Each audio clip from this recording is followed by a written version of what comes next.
conference play will carry out over the course of the 9-game conference schedule. Bob, you have Penn State set to play Auburn in just a couple of years, but then after that you have Virginia Tech on the schedule. So I mean, I think that, or West Virginia rather, but I think that I don't know. I have a hard time seeing the Big Ten and the SEC linking up too much. No one can afford it in a lot of ways. You can afford, if you're Alabama or if you're Michigan, to play Notre Dame. I don't know if you can afford to play too many games against power SEC programs the way things shake out anymore. Yeah, I mean, Penn State, life in the Big Ten East is not going to be easy for Penn State with Michigan and Ohio State right there.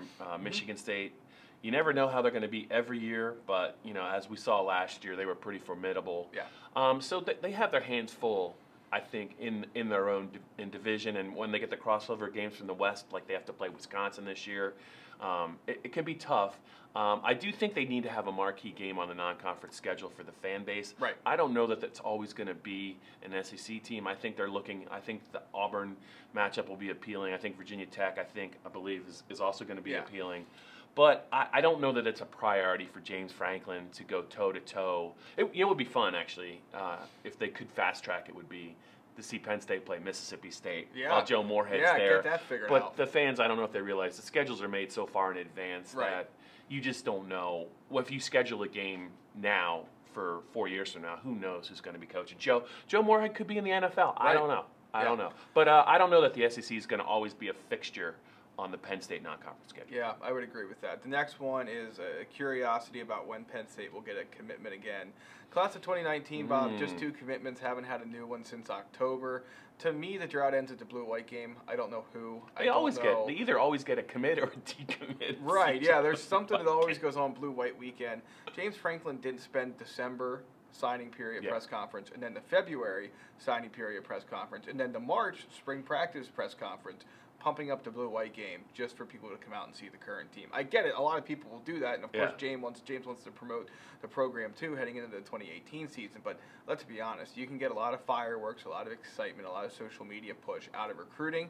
To me, Penn State gets at least 1, maybe 2 on blue-white weekend, so the drought comes to an end shortly. And you're not hearing any rumblings about any possible decommitments because we're coming up on the 1-year anniversary of Micah Parsons' decommitment. You're right. We can joke about it now because he eventually signed at Penn State. Right. I don't think Penn State fans would appreciate it had he not.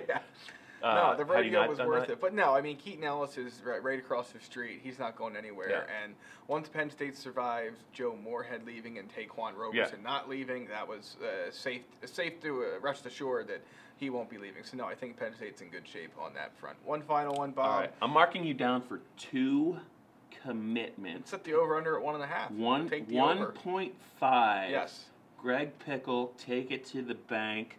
The fans will hold you accountable, as will I. Go ahead. Okay, perfect. All right, the last one, Bob.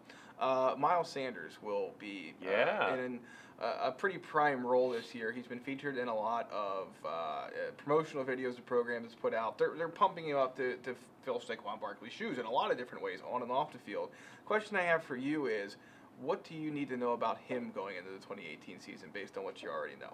The only question I have about Miles is I want to see how he runs compared to Saquon. As much as fun as it was to watch Saquon really tried to bounce a lot of plays. Sure. If they weren't there, I want to see what Miles' preferred running style is. Yeah. And I also want to see. There are some running backs that get better with a workload. In other words, we've only ever seen Miles carry the ball 2 or 3 times in a game, and he's looked great. Usually it's late in the game, and the team that they're playing is not very good. I think he's got a career rushing average of 7 yards a carry.